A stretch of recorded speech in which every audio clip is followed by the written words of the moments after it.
shopping in a small town in Kansas. And I wanted to take you guys along for the ride, see what Kansas has to offer. Obviously, lots and lots of clothing.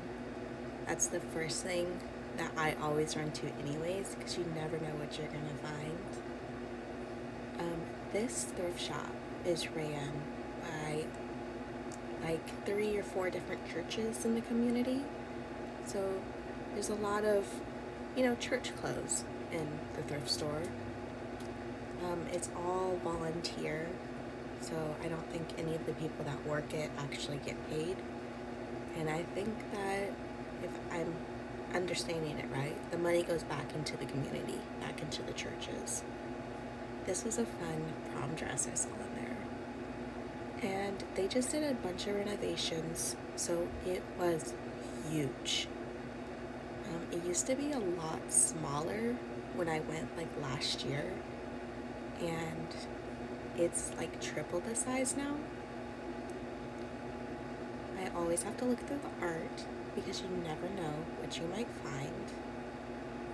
This was just some home drawn art, some little craft projects, some very 90s pieces. It kind of cracked me up. A lot of country folk kitchen art. A lot of like the country geese from the 90s. Do you guys remember that aesthetic? I don't know if you're from the Midwest, but that was very popular. A lot of frames. Again, I was looking in the frames to see if there was any art. Somebody glued together a whole puzzle. That kind of surprised me. I wasn't really talking during this live stream because there were so many people around me, and I didn't want to be rude and invasive in other people's space. This was one time when I actually talked, and I think I said ew, because who likes Confederate flags? Gross. And I was really excited about the women's patterns. There were so many drawers full of patterns because, again, these are old church ladies that run the shop.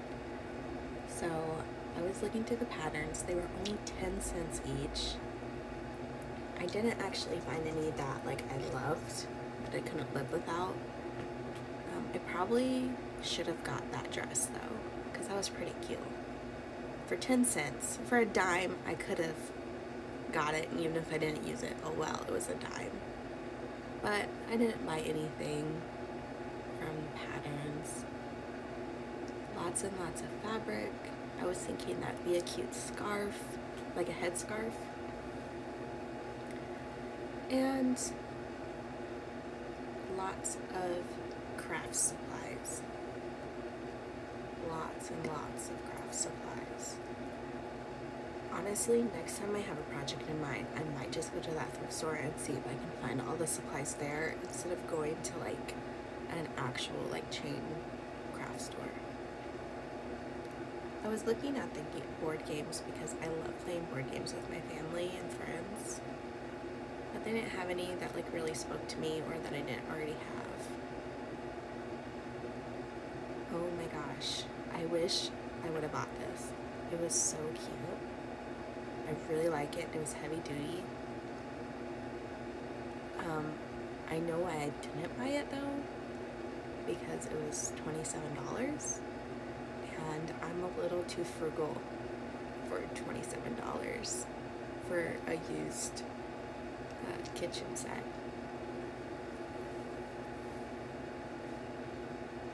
In this area, there was a lot of just home stuff, like light bulbs, and I don't know,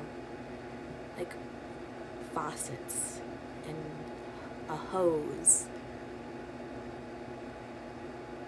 And the hose was only $3, which is super cheap, but I already have a hose, so not really something I needed. Right here, I was trying to avoid getting that child on camera. I didn't want to get their face on accident.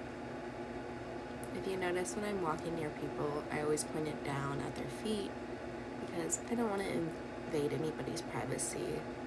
I just think that's kind of, rude. And then I found this sheet music, and the cover art was really fun for me. That's mostly what I was looking at, was just the cover art. And I think probably this was from like a music teacher's collection, because it wasn't just Christian music. It was like musicals and plays. Now, I don't know about you, but I love book sections at thrift stores. You really honestly never know what you're gonna find. Like I said, this was a Christian thrift store, so there was a lot of religion books in all the sections. Like, they found a book for each section that was Christian. But I was still interested. The poetry section was very small. It was just those 5 books. There was a decent amount of books though for like cooking, for, oh my gosh, this travel book is from 1994, which is how old I am. That book is the same age as me. That cracked me up, because Washington, D.C. in the 90s is definitely not Washington, D.C. now. So that book is basically just an archive.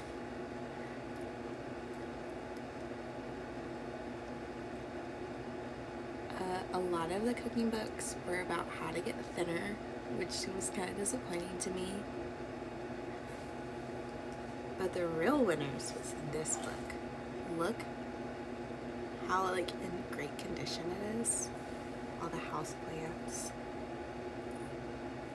I super love this book, but I did not buy it. I put it back. There was even one that was better. There was HGTV. There's a Better Home and Garden one. But I left it because I have like a lot of garden books at home that I haven't been reading. So, gotta get through the books I already have before I buy new books, right? Otherwise, I'm just collecting books instead of reading them. That's kind of the moment I decided it's time to get out of the book section, because I was not going to buy them anyways.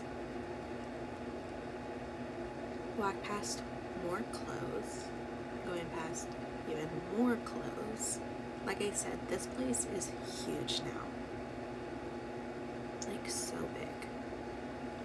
And it's interesting, like the pricing. I couldn't really figure out how they decided what should be more expensive and what should be like $2. Like, there was one hat that was 99 cents, and right next to it would be another hat that was $3.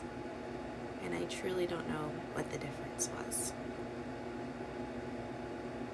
You have to look at costume jewelry. Costume jewelry is like a treasure hunt. And then I saw my ride, and he was telling me about this weird little kangaroo that he found, because one of his good friends, they nicknamed Kangaroo because he's from Australia, so he gave it to him as like a gag gift. There was tons and tons of china. I'm pretty sure that everybody in town, when their grandma passes away, they just donate all their china to the shop. Just look, just in tubs and tubs and crates and boxes. There's so much china. And there's me. I love looking at glass. There I am with obviously my mask on. Safety first. Like I said, there's so everybody just donated all their grandma's kitchenware. And I'm sure they're rolling over in their graves because there was such an abundance. And it was all marked so cheap. I personally love colored glass because I like the way it looks in the light, as you can see. It's really gorgeous. Look at this bowl in the light.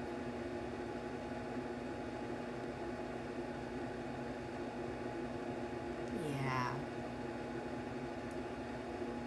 Imagine it in like a kitchen window, and you have some green glass next to it, some blue glass. It'd be so gorgeous. The art on the front of this caught my eye because it was colorful and very 70s. It was literally just somebody's random old notebook. Here's the green glass that I was talking about that would look so gorgeous in the kitchen window.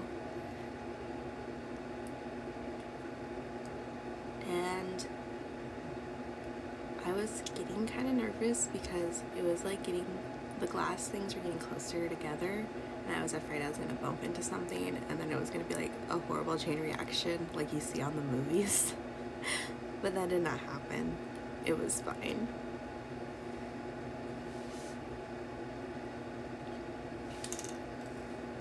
They knew what they were doing putting those glasses in the windows because every single time it caught my eye.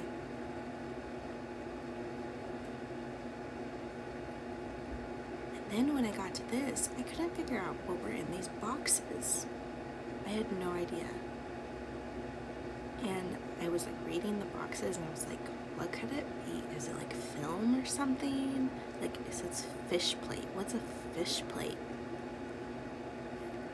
And like there's some that say back to school and Thanksgiving, and I was like, what in the world could be grandma's love? And then I realized they actually meant plates, like decorative plates. You see the birds, you see there's Christmas, there's angels, there was a, what's it called? What's that called again?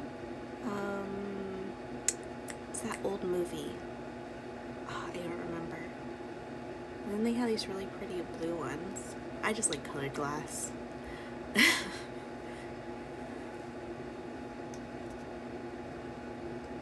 And then it was about time to go. I could see my ride checking out. So I made a quick roundabout to all the furniture. I thought this dresser was nice. It looked cute. It was $29. And then I realized there was no back to it, but I feel like you could make a back pretty easily. Anyways, that's what I saw.